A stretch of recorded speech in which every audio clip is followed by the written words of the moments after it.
Cuti tahun baru dilihat menakluk. Berapa ramai warga asing yang mengambil kesempatan kan dalam negara kita. Bukan sekadar memberi kesan kepada peniaga Melayu runcit ni. Orang Cina pun bungkus.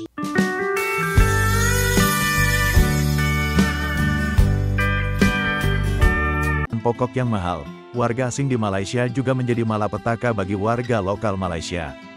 Di mana warga asing di Malaysia sudah berperilaku selayaknya negara mereka sendiri. Apa yang dilakukan warga asing di Malaysia seakan sudah melebihi dengan apa yang dilakukan warga lokal Malaysia sendiri. Aktivitas dari warga asing di Malaysia yang terang-terang sudah melanggar undang-undang masih saja dilakukan. Seperti kebebasan warga asing yang melakukan perniagaan dan selalu tersiingi oleh warga asing dan sering merasa haknya sebagai pribumi diabaikan. Hal ini bisa dilihat bagaimana seringnya kemarahan-kemarahan warga lokal Malaysia yang dikarenakan warga asing yang dinilainya seperti sengaja diberi tempat oleh pegawai-pegawai pemerintahan di Malaysia, yang menimbulkan kecemburuan warga lokal. 1.4 juta warga asing yang tiba di semua pintu masuk negara ditolak kemasukan ke negara ini sejak April lalu. Ketua Pengarah Imigresen Datuk Seri Khairul Zaimi Daud berkata 40% daripada jumlah itu membabitkan individu di senarai hitam dan pulang ke negara asal melalui program rekalibrasi yang tamat pada penghujung tahun lalu. Mereka yang cuba untuk masuk sebagai pelancong kononnya, tetapi apabila pemeriksaan secara lebih teliti dibuat oleh pegawai-pegawai saya, mereka tidak menepati syarat-syarat pelancong ini. Tidak tahu di mana hotel ataupun accommodation untuk mereka tinggal, dan tidak mempunyai wang perbelanjaan yang mencukupi, dan mereka ini disyaki masuk untuk bekerja secara tidak sah.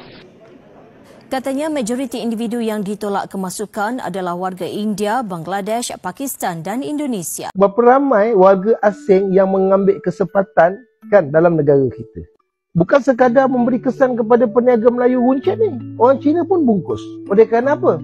Oleh kerana orang Aceh tu dia ambil peluang berniaga runcit di negara kita yang direbut oleh orang lain.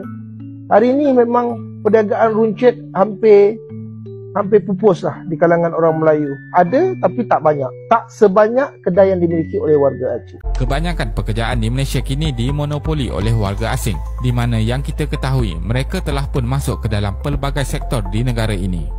Selain itu, aspek ekonomi juga terjejas di mana berlakunya pengaliran wang dari dalam ke luar negara. Keadaan ini berlaku disebabkan oleh penghantaran wang yang dilakukan oleh warga asing ini ke negara asal mereka. Nampak ni, nampak? Oh, selamba dia berniaga. Gila lah, penuh. Ni apa cerita ni? Selamba berniaga tepi jalan. Nampak tu? Pangkit SCC guys. Apa cerita ni? Jangan membisu. Buat kerja sikit. Ni semua mengganggu keteraman awam ni, nampak? Parking tepi-tepi ni, nampak? Berniaga depan tu. Nampak ni, nampak? Oh, selamba dia berniaga. Gila lah, penuh. Ni apa dia buat sini ni? Kenapa immigration dia buat tak tahu perkara macam ni? Orang Bangladesh, orang Pakistan, orang daripada India datang sini tanpa permit, tanpa lesen, tanpa punya apa-apa dokumen. Tengok bila kita datang dia orang semua lari. Tengok barang dia tinggal macam ni. Ini kedai bunga pula. Ni apa kedai yaru dengar? Belum dia. Nampak Malaysia wah.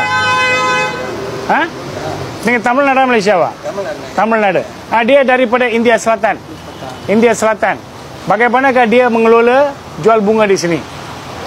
Video ini dirakam untuk membuktikan bahawa warga Malaysia tidak langsung menceburi dalam perniagaan. Diceburi pun PPD, Kerajaan Tempatan akan memberi saman dan kerjasama memang tidak ada kerjasama. Macam mana mereka boleh? Ini tempat ini kepunyaan kerajaan. Dia ambil oleh tempat ini, dia buat jalan. Okey, ni semua tengok. Ini memang reserve jalan. Ini reserve jalan. Tengok berapa kesamsingan dia. Dia kata saya daripada Tamil Nadu. Dia macam ni, inilah tunjuk dia. Mereka mencabar. Okey, ini terang-terang membuktikan penjajahan di semua di sini kawasan ini adalah daripada warga asing. Yang kedai bunga, kedai kuih, kedai ni semua from where sih? From where? Dari mana?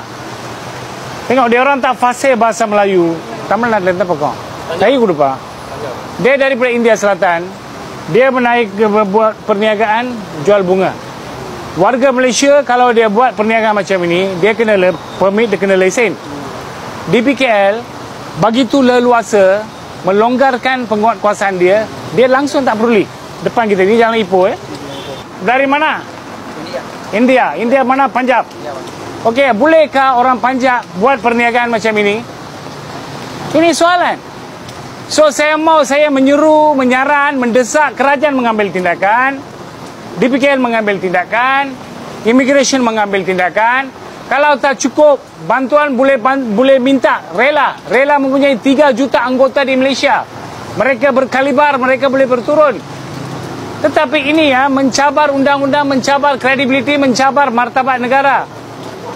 So dia mencabar kerajaan. Apa gunanya ada PBT? Saya tanya, apa gunanya? Kita bayar cukai. Kita bayar cukai tanah, cukai rumah, cukai taksiran. Mereka tidak bayar income tax pun. Tapi akaun mereka ada bertimbunan duit. Lambakan warga asing terlalu ramai.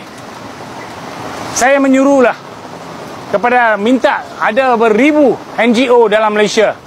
Sebagai seorang warga negara Malaysia, tepuk dada, tanya selera, peganglah perlembagaan persekutuan, jagalah hak kita, teruskan adukan kepada immigration dan kerajaan tempatan di kawasan-kawasan tersebut. Dulu yang maha mulia kita junjung, warga Bangla ke warga apapun ini, kepala agung kita dia pegang.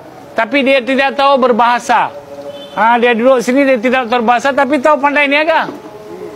Itu yang kita sedih sangat. Macam manakah masa depan negara kita? Dulu yang maha mulia kita junjung, gambar agung setiap rakyat pegang. Tapi mereka pun pegang sama juga, tapi mereka raja. Okey, thank you brother. Demi mencari uang.